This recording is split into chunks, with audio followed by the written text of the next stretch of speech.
નમસ્કાર મિત્રો, આપણી યુટ્યુબ ચેનલમાં આપ સર્વ દર્શક મિત્રોનું હાર્દિક સ્વાગત છે.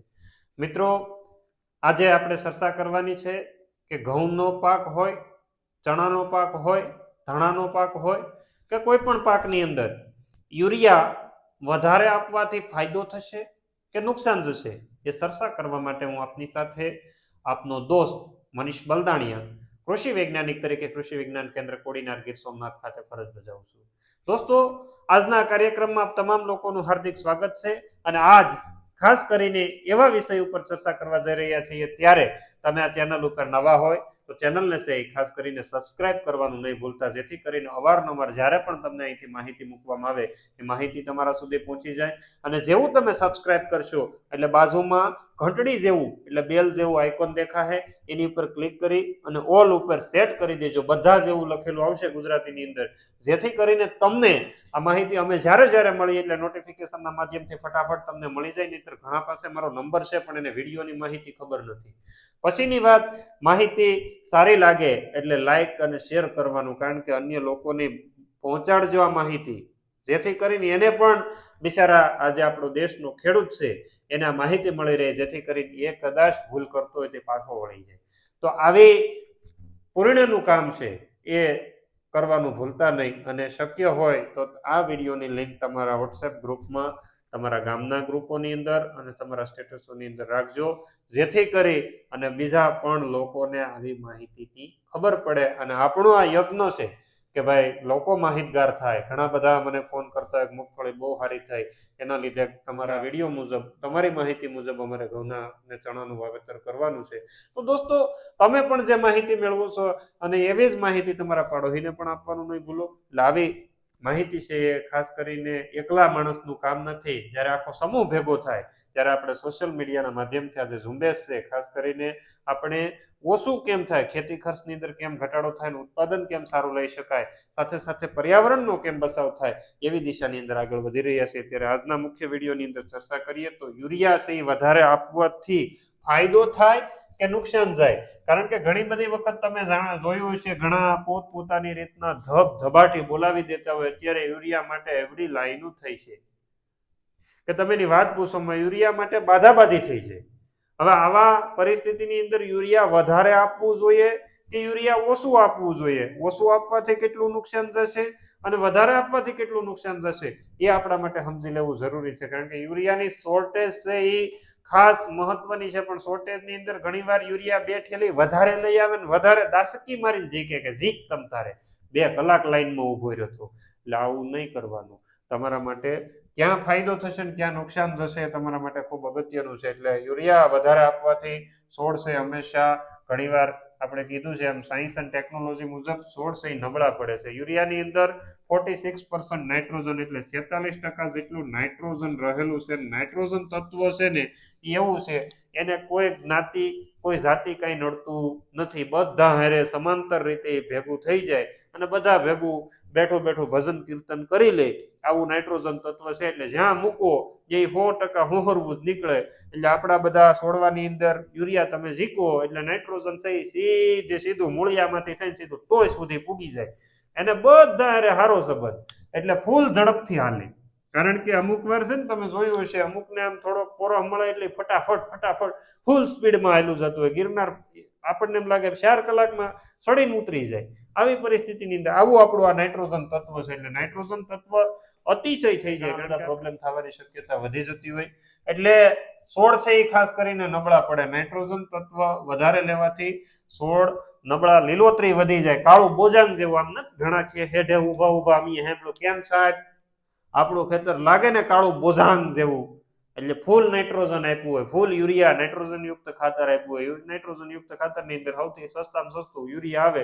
યુરિયા ઝીકીને પછી આપણને એમ કે કેમ લાગે ને એમ, પણ પછી એક સમય એવો આવે કે યુરિયાના કારણે છોડ છે નબળા પડે, છોડનો વૃદ્ધિ વિકાસ ઝડપથી થાય, છોડ લાંબા થવા માંડે અને કોષની જે દિવાલો છે, છોડના આ જે કોષની દિવાલો છે ને, દિવાલો નબળી પડી જાય. તમને ખબર છે કે નબળી દિવાલ હોય એને સાદો માણાઈ ધક્કો મારીને પાડી દે.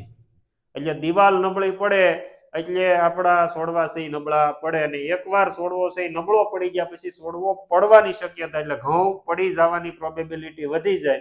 અને ઘઉં ઢળી પડે, અને ઢળી પડેલા ઘઉં ક્યારેય ઊભા થતા નથી. યાદ રાખજો, ઢળી પડેલો ઘઉં એકવાર આમ ઢળી પડ્યો એ ઘઉંને ક્યારેય બીજા બધા કદાચ આમ વણાકો મારીને ઊભા થાય, પણ ઘઉં ક્યારેય ઊભા થતા નથી. એટલે છોડવા નબળા ન પડે એના માટે થઈને નાઇટ્રોજન પૂરતા પ્રમાણમાં, વધારે પડતું પણ નહીં ને ઓછું પડતું પણ નહીં, આપવાનું છે.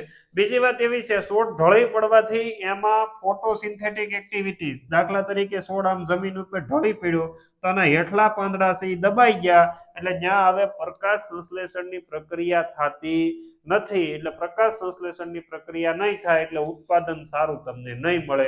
એના માટે થઈને છોડ નબળા પડે એટલે ઢળી પડે એટલે પ્રકાશ સંશ્લેષણની પ્રક્રિયા ઓછી થાય, ને છેલ્લે સીધી જેની માઠી અસર ઉત્પાદન ઉપર પડે. અહીંયા આપણે લઈ આવ્યા હતા કે ભાઈ 270 રૂપિયાની એક થેલી લઈ આવ્યા હતા અને હોશે ઝીકી દીધું, એના કારણે થઈ અને 10 મણ ઉત્પાદન ઘટ્યું. કેટલું? 10 મણ ઉત્પાદન. હવે આપણે 270 રૂપિયામાં 10 મણ ઉત્પાદન ઘટાડવાનું કામ શરૂ કરી દીધું. એના કરતા ન નાખ્યું હોત તો સારું હતું. આવી પરિસ્થિતિનું નિર્માણ થાય એટલે ખાસ તમારે ધ્યાને એ રાખવાનું છે કે યુરિયા છે એ વધારે પડતું નાખવાનું નથી. હવે બીજું, નાઇટ્રોજન તત્વ નું પ્રમાણ વધવાથી લીલોતરી વધે, એટલે એ બધાને આમંત્રણ આપે. કોને કોને આમંત્રણ આપે? તો કે ભાઈ ગેરુને. તમે જોજો અમુક વિસ્તારની અંદર ઘઉંમાં નહીતર ગેરું આવતો જ નથી, પણ વધારે પડતું નાઇટ્રોજન યુક્ત ખાતર વપરાવાના કારણે ઘઉંમાં ગેરું આવે. પછી ઘઉંની અંદર કે પાવડરી મિલ્ડ્યુ એવું ખાસ નોંધાણું નથી, પણ કોક જગ્યાએ જે ધોળિયો રોગ જોવા મળે. બરાબર, ધોળિયો રોગ જોવા મળે. પછી અમુક જગ્યાએ છે ખાસ કરીને ડુંડીના હુકારાના રોગ ને આવી બધી પરિસ્થિતિનું નિર્માણ થતું. એટલે ખાસ આ બે રોગ છે એ તમને વધારે પડતા જોવા મળે છે. એ પછી આ રોગની વાત થઈ. શેની વાત થઈ? આપણે આ વાત કરી, રોગની વાત કરી, પણ જીવાતને પણ આમંત્રણ આપે તમે વહી આવો. કેમ?